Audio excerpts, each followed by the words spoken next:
Hello, welcome to La Excellence. In our recap program, we are discussing monthly current affairs videos. In this video, let us discuss March 2021 related issues. You can download the PDF of this video in the link mentioned below. If you want to write the test series based on monthly current affairs, you can enroll through the link mentioned below. First, let us start with polity. Our first issue is 50% ceiling on reservations. Recently, Tamil Nadu state government in the reservation related proceedings has mentioned in the Supreme Court that ceiling for reservation should be left, that decision should be left with the states, left to the subjective satisfaction of the individual states. That means every state is unique in terms of social situation, demography and various categories are different. In few states, OBC population is huge. In few other states, SC population is huge, like that. So depending upon the demographics and social conditions, let the states decide the quota. That was the argument of Tamil Nadu. In this context, there is an important Supreme Court judgment which is known as Indira Sahni case. In Indira Sahni case 1992, Supreme Court has clearly mentioned that the reservation should not cross 50% of Indian population. If it crosses, it is going to negate the equality principle. Only in the exceptional circumstances, this 50% limit can be crossed. That was the judgment of Indira Sahni case. It upheld the OBC reservations in this case, but it has suggested for creamy layer and 24% of reservations to OBCs. Now, various states are requesting for expanding this quota. That is why many states are requesting for this change. Next issue is electoral bond scheme. Recently, many petitions were filed against the implementation of electoral bonds. Supreme Court, while considering these petitions, has given its judgment and it has upheld the validity and legality of electoral bonds. Some of the arguments against electoral bonds include anonymity of the buyers. It is said that electoral bonds promote anonymity, but banks have the information, so it is not full anonymity. There's a transparency when needed. So that's the opposite argument. Corporate houses can finance the political parties. Yes, they are financing, but they're fulfilling the KYC norms. After that, only they are financing the political parties. Foreign corporate entities are influencing the electoral politics, can influence the electoral politics by buying the electoral bonds and funding the political parties. But with regard to implementation rules of electoral bonds, only citizens of India and companies incorporated or established in India can only fund the money. Bonds bought with the white money is exchanged with the black money. That's one of the argument. But electoral bonds, once it is purchased from the bank, these are not tradable. So, based on these arguments, Supreme Court has upheld the legal validity of the electoral bond. It is a financial instrument for political party funding. These bonds are issued in multiples of 1,000, 10,000, 1 lakh, 10 lakh and 1 crore rupee. From the authenticate bank account, by fulfilling KYC norms, we can buy electoral bond. This bond can be donated to the political party. Our name, that means donor name, is not mentioned on the bond. Only registered political parties are eligible for accessing these bonds. Next issue is criminal contempt. With regard to contempt of court case, it is said that criminal contempt needs to be used sparingly. Judiciary should be sensitive. At the same time, judiciary should be accepting the criticism. That was the argument. In this context, what is the meaning of criminal contempt? Contempt of court is defined as offense of showing disrespect to the dignity of the court. According to Contempt of Courts Act, contempt is divided into two types. One is civil contempt, second one is criminal contempt. Contempt of court provisions are mentioned in the Constitution under Article 129 and Article 215. 129 deals with contempt of court powers of Supreme Court. 215 deals with contempt of court cases of High Court. In this regard, in the Constitution, there is no definition of what constitutes contempt. Only under Contempt of Courts Act, these two types of differentiation is made with regard to contempt. That is why there is discretion for the judiciary under what constitutes contempt of court. So in this regard, we have to remember one thing. It is said that contempt of court violates fundamental right of freedom of speech and expression, right to life and liberty. But fundamental rights are not absolute rights. They have reasonable restrictions. That is why the freedom of speech rights are there, but they should have reasonable limitations. At the same time, contempt of court and discretionary use of this contempt of court can lead to violation of fundamental rights. That's why there needs a balance between court's dignity as well as people's rights. Next issue is National Capital Territories Amendment Bill. This was passed, now it has become an act. Government of NCT of Delhi Amendment Act 2021 was passed. This gives primacy or importance to LG, that is Lieutenant Governor of Delhi. Here we have to recollect 2018 Supreme Court judgment regarding Delhi. NCT Delhi versus Union of India case. In this particular case, Supreme Court has said that as Delhi has the elected government, it need not inform the Lieutenant Governor on all the decisions. Government also has the power to decide. It is not completely dependent upon LG's power because it's an elected government. People have chosen them. They are the representatives of people. But in negation of this judgment, Parliament has passed an amendment to this particular bill which has mentioned that the government in any law with regard to Legislative Assembly of Delhi means Lieutenant Governor. And as a Legislative Assembly shall not frame any rules that deals with day-to-day administration. It is under the purview of Lieutenant Governor. And before taking any executive action, the government has to inform the Lieutenant Governor. Such provisions are added. These are seen as against this particular judgment and against the representative democracy. In this context, we have to recollect 69th Constitutional Amendment Act. Under 69th Constitutional Amendment Act 1992, two articles were added to Constitution. First one is Article 239AA. Second one is Article 239AB. These two are related to Union Territory of Delhi. They give this special status to this particular Union Territory. Under Article 239AA, Union Territory of Delhi is renamed as National Capital Territory of Delhi and its administrator is known as Lieutenant Governor. And it created Legislative Assembly and Council of Ministers, not more than 10% of total number of Legislative Assembly members. And all the matters in the state list and concurrent list on them, Legislative Assembly of Delhi can make laws except on three things. 1. Public order. 2. Land. 3. Police. Article 239AB, it provides that President of India may by order can suspend or can completely remove some or complete provisions under Article 239AA. This is similar to Article 356, that is President's Rule. In the states, during the President's Rule, some of the provisions of the normal government won't function. Similarly, when Article 239AB is invoked through order by the President of India, provisions under Article 239AA can be kept aside. This is important.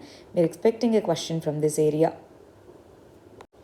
Next issue is bureaucrats as state election commissioners. Recently, Supreme Court has ruled that serving bureaucrats should not be appointed as the state election commissioners. Who is state election commissioner, by the way? Under 73rd and 74th Amendment Acts, we have given constitutional status to the local governments. In these local governments, 73rd Constitutional Amendment Act represents the Panchayat, 74th Constitutional Amendment Act represents the municipalities. In this regard, to conduct the elections, there is this constitutional body known as State Election Commission. Many states are appointing serving bureaucrats as part-time chairmen of State Election Commission. In this regard, Supreme Court has said that having part-time members is against the principles of democracy. So, independent person should be appointed as the state election commissioners, not the government employees, because they'll have On them, government has the control. Election should be free and fair, yes or no? So, if they are in the power, free and fair elections are doubtful. That is why state election commissioners need to be independent members. And Supreme Court has directed all the state governments to appoint whole-time election commissioners who will act independently and fairly. This is fundamental tenet for democracy. In this regard, let us briefly understand what is this State Election Commission, what are its functions. Under Article 243K, State Election Commission is given constitutional status. Chief State Election Commissioner and other election commissioners can be part of it, but in most states, only single member bodies are there.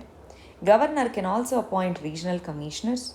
Governor appoints the State Election Commissioner and determines the size of election commission. Qualifications are not mentioned under constitution. Tenure and service conditions are determined by the governor, and once the state election commissioner is appointed, his or her service conditions and tenure cannot be changed in a disadvantageous manner to him or her. Removal of state election commissioner is done only through President of India, not by the governor. Yes, appointed by the governor, but removed by the President of India. Election commissioner is removed like High Court judge, that is, a resolution needs to be passed in both the houses of the parliament with special majority. After that, President of India has to give the assent. Then only state election commissioner will be removed on the grounds of proved misbehavior and incapacity. And there are no post-retirement restrictions on state election commissioner. The primary function of state election commission is to conduct local polls. Unlike Finance Commission of India, Election Commission of India won't have direction and control over State Election Commission. Finance Commission of India provides direction and control to State Finance Commission in augmenting the resources. Similar connection is not there between Election Commission of India and State Election Commission. Next issue is Uniform Civil Code. Recently, CJ has mentioned that intellectuals and others, they have to study Goa's Uniform Civil Code model. In this context, what is Uniform Civil Code and why it is needed? That is in use. Under Article 44 of Indian Constitution, Uniform Civil Code is mentioned. It is part of our DPSP, but all the provisions in DPSP are not self-enforceable. They need to be passed by the legislature. In this context, Article 37 says that DPSPs are not justiciable. To enforce them, we have to pass a law. In this context, we have two laws. One, criminal law, two, civil law. Criminal laws are universal. They are applicable to everyone. Civil laws, they vary with religion. There are few civil laws which are applicable to everyone. But with regard to marriage, adoption, divorce, property, like that, in these areas which are personal laws are there for every religion. Now the argument is that India follows secularism, so every religion needs to have a single code. In various Supreme Court judgments, for example, Sarala Mudgal case, Shah Bano case, Shayaro Bano case, in many cases, Supreme Court has asked the government to consider Uniform Civil Code. As of now in India, Goa is the only state where Uniform Civil Code is implemented. But Goa is a small state. Other states have larger diversity. In this context, consensus is important. Political consensus, community consensus is important to implement Uniform Civil Code. That is why Law Commission has concluded that as of now, in the present existing condition, implementing a Uniform Civil Code is neither feasible nor desirable. Next issue is National Population Registry. It is an identity database of the residents of India, not citizens of India. Residents of India, along with the Census 2021, NPR is proposed. But as the census got postponed, NPR also got postponed. Is NPR a violation of privacy? No, privacy is not an absolute right. It has reasonable restrictions, and NPR is not violating privacy rules. Is it linked to NRC? As of now, government says no. But by collecting all the residents' data, government can easily go for NRIC, National Registry of Indian Citizens. How is it different? It calculates the data at individual level At individual scale, data will be stored. But census data is aggregated data at the community level. NPR data can be used for service delivery, for example, Ujjwala program. We can use NPR data to provide LPG subsidy.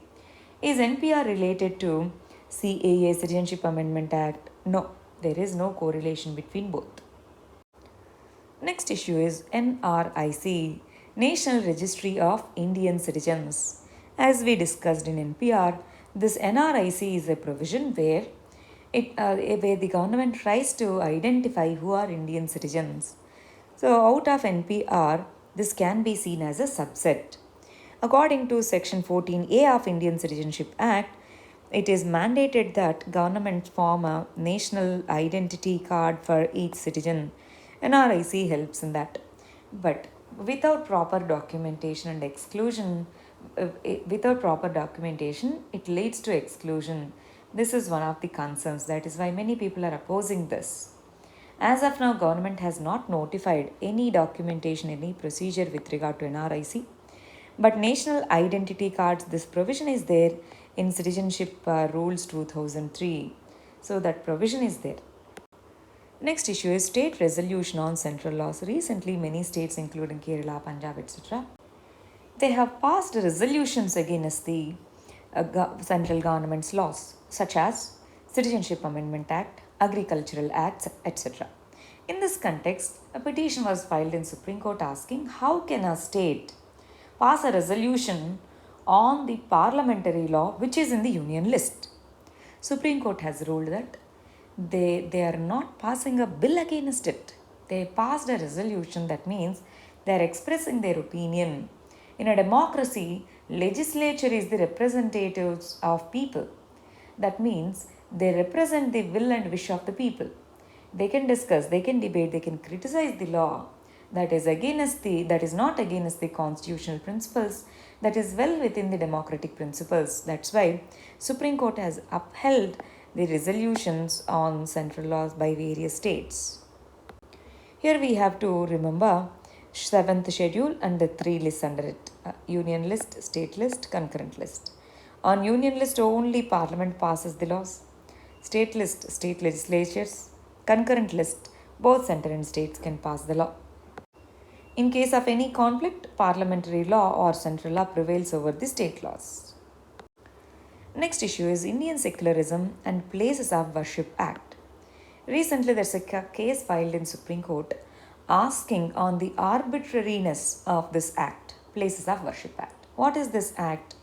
Places of Worship Act says that August 15th, 1947 is the date of line, cut-off line.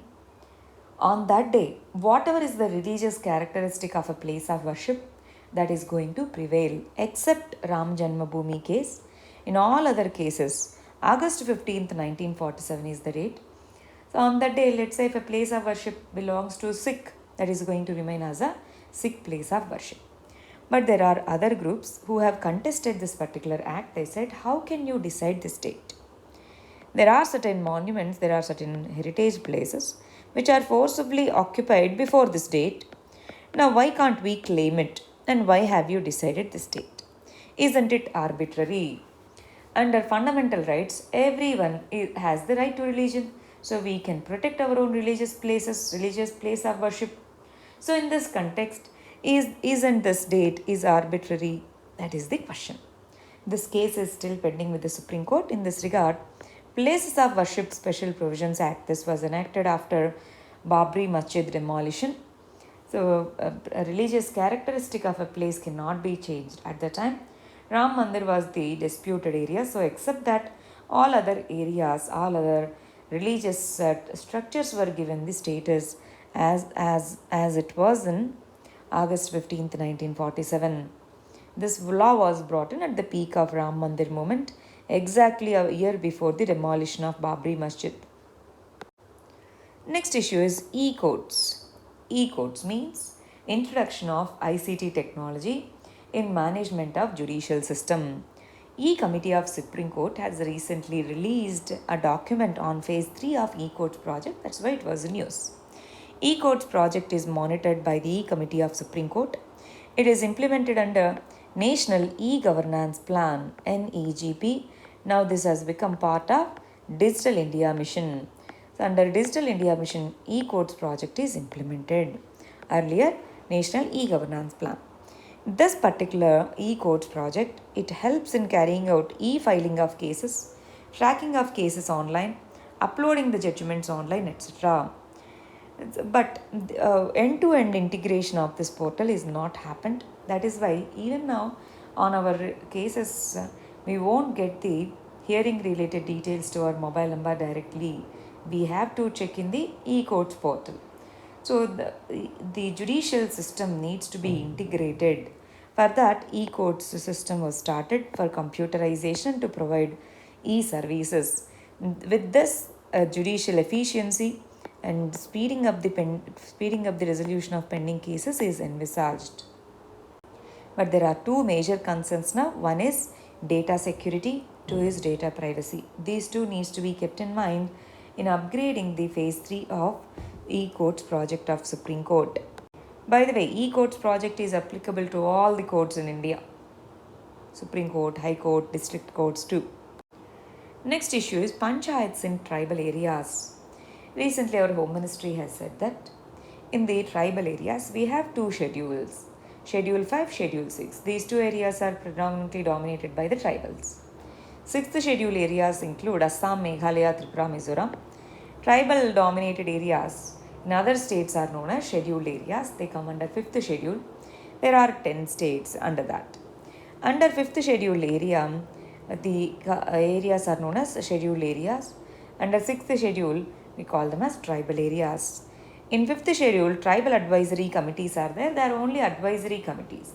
So in these areas, normal governance structures function. But in the 6th schedule areas, autonomous council, autonomous district councils in this tribal areas are appointed. They carry out the local level governance. But in 5th schedule areas, state government only carries out the local governance. With regard to 5th schedule areas, panchayats are extended to this under Panchayat Extension to Schedule Areas Act. We have 73rd Constitutional Amendment Act under which scheduled areas are not covered. So to extend the panchayats related provisions to these areas, PISA Act was enacted, Panchayat Extension to Scheduled Areas Act. But for the 6th schedule areas, PISA is not applicable, local governments are not applicable. So in the recent explanation given by our Home Minister, in the 6th schedule tribal areas, panchayats are not constituted. PISA, Panchayat Extension to Schedule Areas Act, very important. This act was passed in the year 1996. That means now it is 25 years. 25 years of implementation of PISA can be an important question for us. Next issue is Citizenship Amendment Act. Citizenship Amendment Act 2009. It has amended Citizenship Act 1955.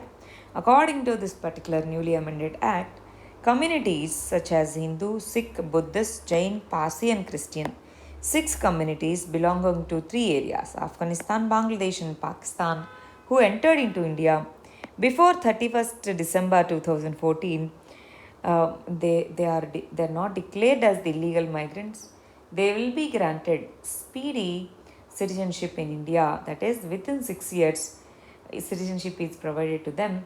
They are not going to be tried under foreign tribunals. So this is the major provision, and this amendment also has brought in regulations and restrictions over overseas citizen of India card holders. OCI card holders, they are entitled to have some benefits such as multi-entry, multi-purpose lifelong visa to India. So this particular amendment also restricts OCI card holders. This has become controversial. Some argue that this is against the fundamental right of equality and principles of secularism. Next issue is appointment of Chief Justice of India. Recently, Justice Ramana took over as the 48th CJI of India. CJI, Chief Justice of India, is appointed by the President of India under Article 124 of Indian Constitution. Outgoing CJI recommends his successor. Union Law Ministry forwards this proposal to President of India and President of India finalizes it. With regard to other judges, as a collegium system is there. That means CJ plus four senior most judges of Supreme Court. They formulate certain guidelines. Based on that, they send list of names to the government. Based on that, President of India decides on the appointments and transfers of the Supreme Court judgments and High Court judgments. CJI oath is administered by the President of India. Next, let us understand geography related current issues. Our first issue is polar vortex. Recently, weak polar vortex near the Arctic Circle has led to cold wave conditions in USA and Canada that has led to freezing of Great Lakes. So in this context, let us understand what is this polar vortex. Polar vortex is an upper level low pressure area lying near to Earth's poles, North Pole and South Pole. During the winter season, the cold air is contained by a strong jet stream. This is known as strong polar vortex. But sometimes after winter season, generally during the beginning of summer season or spring season, this polar vortex become weaker. Then this jet stream, it meanders. When it meanders, the cold air moves towards the south and the warm air moves towards the north. This leads to change in the weather conditions temporarily. So this phenomena is known as polar vortex. In February current affairs, we have discussed that in the Antarctic region, ozone hole is closing because of strong polar vortex. Sarno? So in this context, polar vortex, it influences the climate and weather conditions of a region. Let us try to understand that. First of all, polar vortex is a upper level low pressure system lying near to the poles, north and south poles. If it is persistent, cold air will be held at the polar region only. If not, if it becomes weaker, cold air moves towards south, warm air moves towards north. This polar vortex, in case of this, it leads to movement of the cold air towards the temperate regions, which leads to cold wave conditions. And during weaker polar vortices, wind, if it moves like this, it carries pollutants with it. This leads to formation of stratospheric clouds over here, which can lead to increase in the ozone hole. That is why weak polar vortex leads to ozone depletion. Weak polar vortex increases the extreme events in the Arctic region. Next issue is Chabahar Port. India has recently expressed interest to include Chabahar Port in INSTC, International North-South Transport Corridor. See, we have a port known as Bandar Abbas. This Bandar Abbas is near to Persian Gulf. Now we want this port known as Chabahar to include in the North-South Transport Corridor. We have one more port over here in Pakistan nearby Iran's Chabahar port, that is known as Gwadar port. This Gwadar port is strategically important for Pakistan and China because China's CPEC corridor is moving through this Gwadar corridor only. So now if we have control over this Chabahar port, which is located on the edge of Gulf of Oman, it provides a strategic significance to India. It enables us to connect with Afghanistan.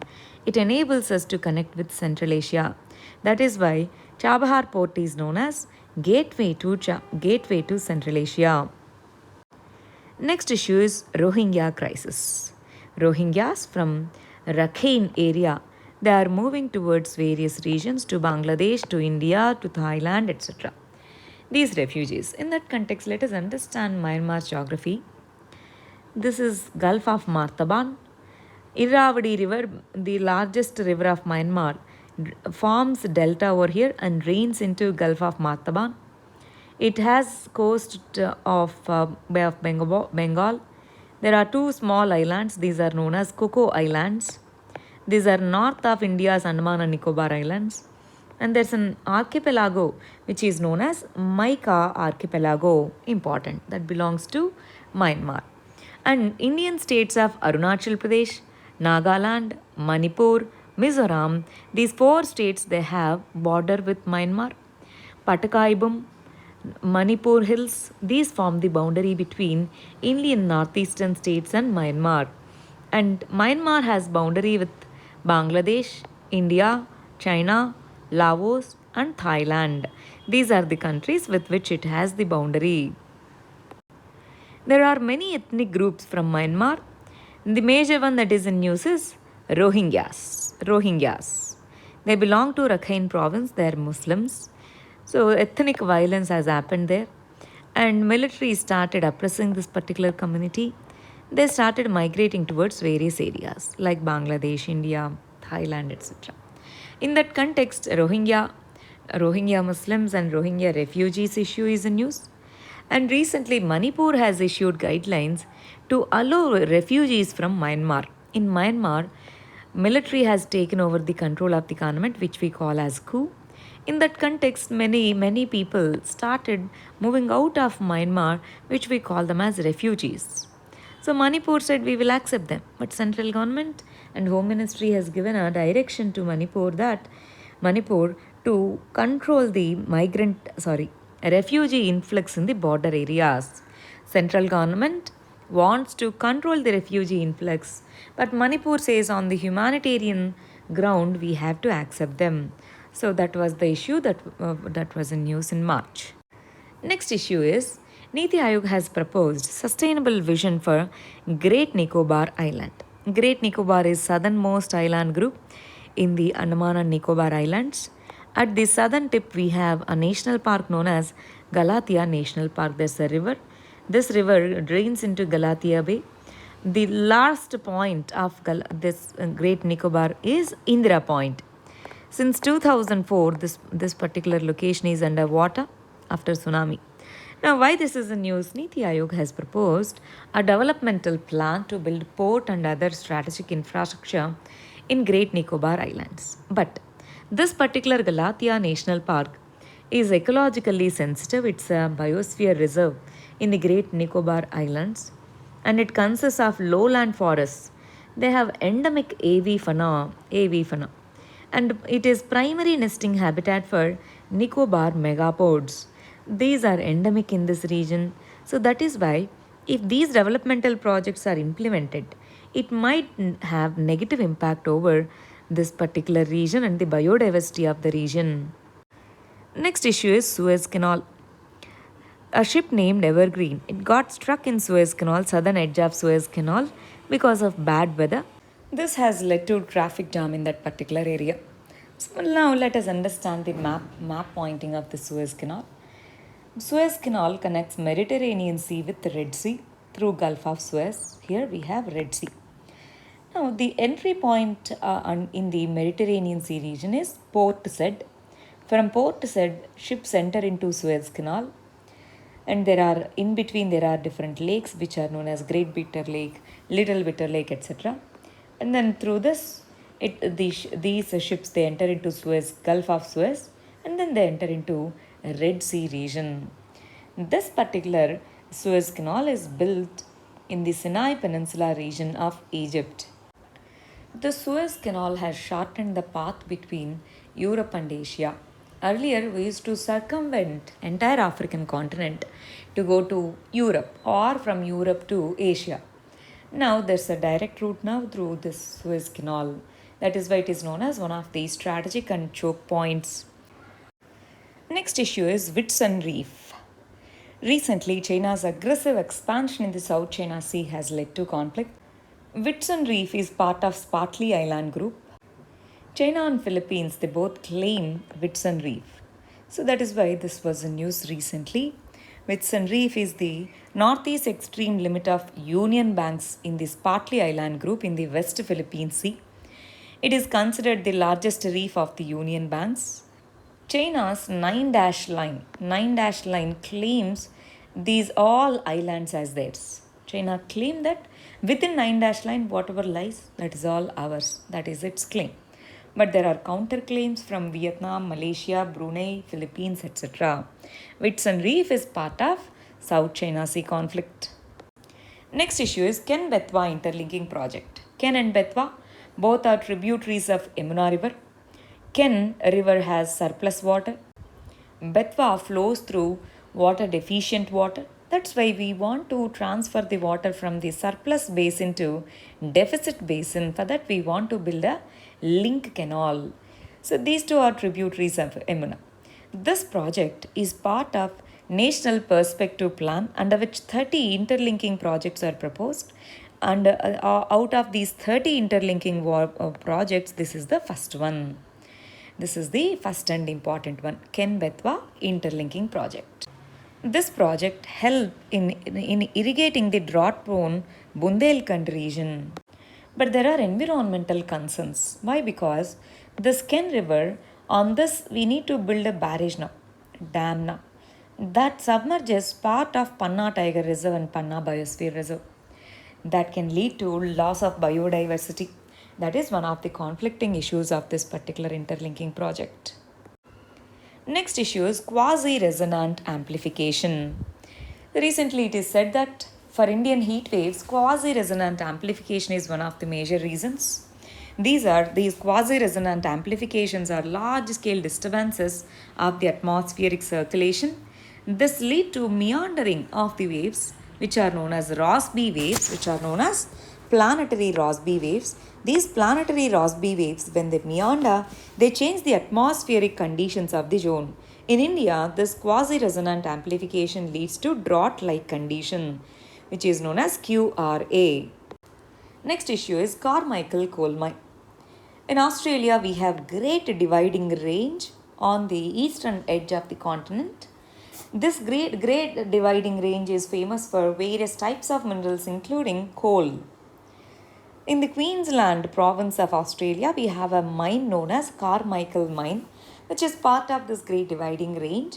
This mine is recently been leased to Adani companies. If it invests, it is going to be one of the largest new coal investments in the world. But to the east of this particular coal mine, we have Great Barrier Reef. It is one of the ecologically diverse, biodiverse rich region. When coal mining happens here, this leads to greenhouse emissions. This leads to soot and other dust, which can impact the coral reefs. That's why many environmentalists and others are criticizing this particular project. But the company and the government says that there is no harm. All the precautions are taken to not to lead to pollution in this particular Great Barrier Reef region. But anyway, coal mining leads to air pollution. It can also lead to water pollution. Yes, directly or indirectly, it impacts the structure. That is why this coal mine project is one of the controversial ones. Carmichael is the name of it. Next issue is Indus Water Treaty. After a gap of 2.5 years, Indian and Pakistani delegations, they have met in 116th meeting of Permanent Indus Commission. So what is this Indus Water Treaty? In the United India, in the pre-independence time, Indus River and its tributaries were part of British India.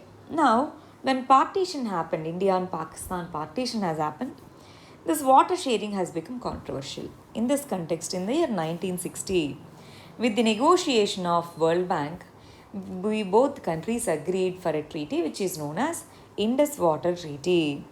Eastern rivers Ravi, Bias and Sutlej. Western rivers Indus, Jhelum and Chena. These are divided. According to Indus Water Treaty, both the countries need to share the water. Western rivers, they are Chenab, Jhelum and Indus. We can use this water, but we can only use certain percentage of it. We can build run-of-the-river projects, very limited storage, and we can use it for domestic non-consumptive use only. But eastern rivers, we have exclusive right over them.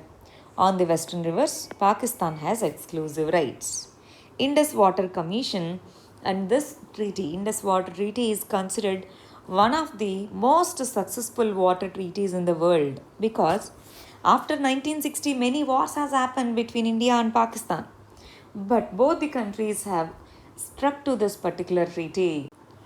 Both countries, in spite of differences, maintained the provisions of the treaty. That is why it is considered one of the successful. Many a times India said India is upper riparian country. All these rivers, they flow through India to Pakistan. So India can control the water flow. But the terrain, investment, infrastructural constraints are there with India. Plus India is obliged to this international treaty. That is why we have not stopped water even during the war conditions. Next, let us understand history and art and culture related issues. First one is Azadi Ka Amrit Mahotsav. So, on the 75th year of independence, government has launched Azadi Ka Amrit Mahotsav. In this context, Dandi March on 12th March was commemorated this year. That is why this is a news. What is this Dandi Satyagraha or Dandi March? On March 12, 1930, Mahatma Gandhi has embarked on Salt Satyagraha as part of civil disobedience movement. He started this Dandi Satyagraha from his Sabarmati ashram in Gujarat, and he, along with other Satyagrahis, they marched towards the Dandi place called Dandi on the coast of Arabian Sea, and they have manufactured the salt. On salt, there were restrictions on manufacturing and sale by the Indians. That is why, to break the law, Gandhiji and other Satyagrahis have adopted this. In this context, you should try to recollect who are the other leaders who participated in the Salt Satyagraha. Salt Satyagrahas were organized parallelly in other parts of the country, for example, Vedaranyam, eastern coast, western coast, on many parts of India, salt satyagrahas were conducted. So we should try to recollect where these salt satyagrahas are conducted, by which leader. And why Gandhiji chose salt satyagraha to start the civil disobedience movement? Because everyone is connected to that, and people can easily understand the exploitative nature of the government. That is why salt is chosen as the primary, as the source material or as a symbolic material for civil disobedience movement. Next issue is Sahitya Akademi Awards. Recently, government has announced Sahitya Akademi Award to a Marathi writer Nanda Akhare. He refused to accept this award based on the personal grounds. For his novel Udya, this award was announced. In this context, what is the Sahitya Akademi Award and what is the criteria, how a person is chosen under this? Sahitya Akademi Award is established in the year 1954. It is one of the literary honors after Gnanpith Award. Gnanpith Award is the highest literary award in India. After that, Sahitya Akademi Award. These Academy Awards are 24 awards are given in 22 8th scheduled languages and English and Rajasthani. That means overall 24 languages. And author must be, the criteria for choosing an awardee under Sahitya Akademi Awards is author must be of Indian nationality, book or work should be eligible to be an outstanding contribution to the language and literature of that particular language, and if there is equal merit between two individuals, their previous contribution is considered for granting this award. Next issue is Kumbh Mela. Central government has written to Uttarakhand government to take precautions with regard to in the context of COVID-19. Kumbh Mela is the largest peaceful congregation of pilgrims on the earth. Crores of people participate at a time. It takes place in 4 places. One is Nasik, 2 Ujjain, 3 Prayagraj, that is Allahabad, 4 Haridwar. These are Kumbh Mela areas. Once in 12 years, Kumbh Mela is conducted in these areas. Next issue is Gandhi Peace Prize. Recently, for 2019 and 2020, Gandhi Peace Prizes were announced. Bangladesh, father of the nation Sheikh Mujibur Rahman, and late Sultan of Oman, Qaboos bin Said Al Said. These two were awarded with Gandhi Peace Prize. Gandhi Peace Prize is instituted by Government of India in 1995 in commemoration of 125th birth anniversary of Mahatma Gandhiji. And this selection committee includes Prime Minister. Other members include Chief Justice of India, leader of opposition party, Lok Sabha Speaker, and founder of Sulabh International. These are the members, and Prime Minister is the chairman. They select the names, and annually Gandhi Peace Prize is announced.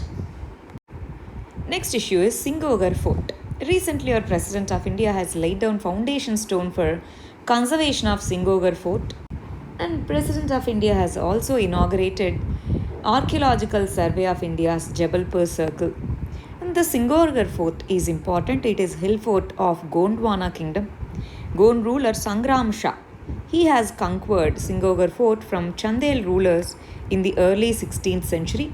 Presently, it is under ruined condition. That's why to restore it, to conserve it, President of India has laid down a foundation stone, and Archaeological Survey of India is going to restore it. Next issue is Ma Bamaleshwari Temple. This was added under Prasad scheme. That's why it's in news. What is Prasad scheme? National Mission on Pilgrimage Rejuvenation and Spiritual Heritage Augmentation Drive. This is known as Prasad. It's a central sector scheme. It is fully financed by Government of India. It was launched by Ministry of Tourism. It is to develop the infrastructure, road infrastructure, rail, water transport, and it is to provide last mile connectivity to this area. Till now, 13 projects were successfully completed under Prasad scheme. Under this, archaeological areas, cultural areas, pilgrimage areas, these are developed and these are connected with the infrastructure. Next issue is traditional water management systems. There are many traditional water management systems which help in one, to mitigate the drought, two, to address the flood situation. For our prelims examination, we have to know what is the name of the traditional water conservation mechanism and in what state that is famous. Let's say PAD. This PAD, it's a community managed irrigation system in the Tapi river basin of Maharashtra. So if they ask a question from this area, they are going to match the following kind of questions. So we need to know, let's say zinc. This is found in Ladakh. These are small tanks which collect the melting glacier water. Like that, we have to match Kul. Kul traditional water system belong to Himachal Pradesh. Jabu belongs to Nagaland. Like that, please go through this list. This also consists of important traditional water management systems in India. These are the issues of March 2021 Part 1. Thank you very much. All the very best.